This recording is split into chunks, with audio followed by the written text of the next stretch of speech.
I want you to consider what it would be like to be a person that when you say something, when you have an idea, that it becomes a reality shortly thereafter. And I want to just get a feel for the room. How many of you would love to wake up in the morning confident and certain that you can create whatever you want in your life or career as a result of you being a leader? Can I just see a show of hands who would like that? Great, okay, good, you're in the right place. Right brain thinking is certainly something we've heard tossed around, but explain it for us. Yeah, so my concept of right brain thinking is very much out of the box, but our brain is actually divided into two hemispheres, the left and the right. And my theory is that most of us are trained to use more of a left brain process, which is very linear, verbal, just like I'm talking with you right now, formulaic. Right brain thinking is what I would say is visual thinking, outside of the box, a different perspective, and it's also very hands-on. It's just a different way of processing information.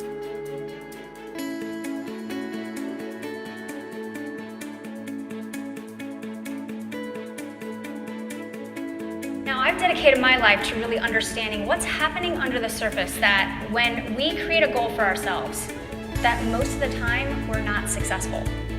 This is across the board for humans.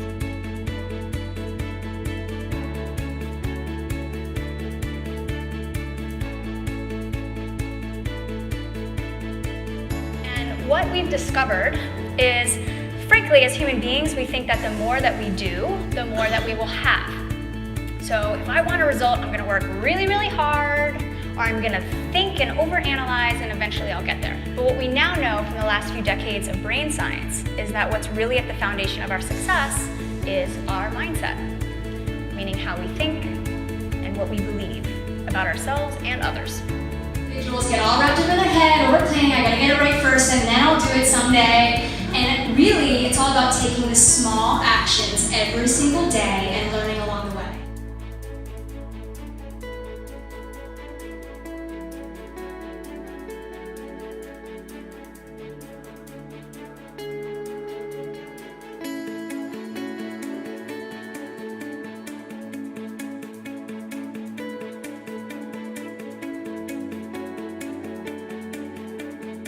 Of kindergartners tested at capacity for creative genius.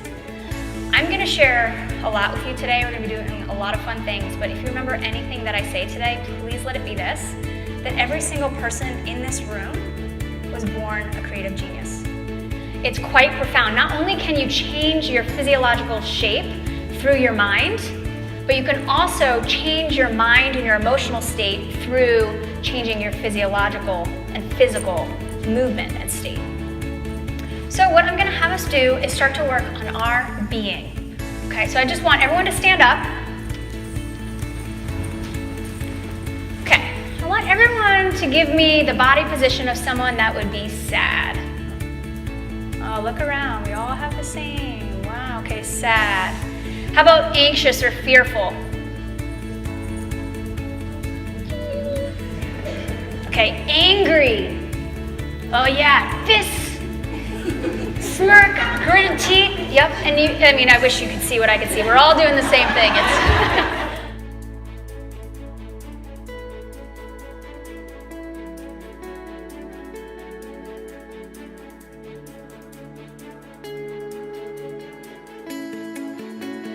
Our beliefs determine our actions, which become our results, and then that further reinforces your beliefs.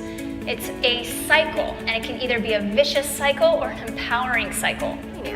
And there's this idea that we need to work really hard and think in a particular way in order to be successful, but then we end up burning ourselves out. Right. So I'm really about creating balance and the importance of why you need to play a little bit, why you need to be creative, because it's actually, some of our best ideas come out when we're actually not working.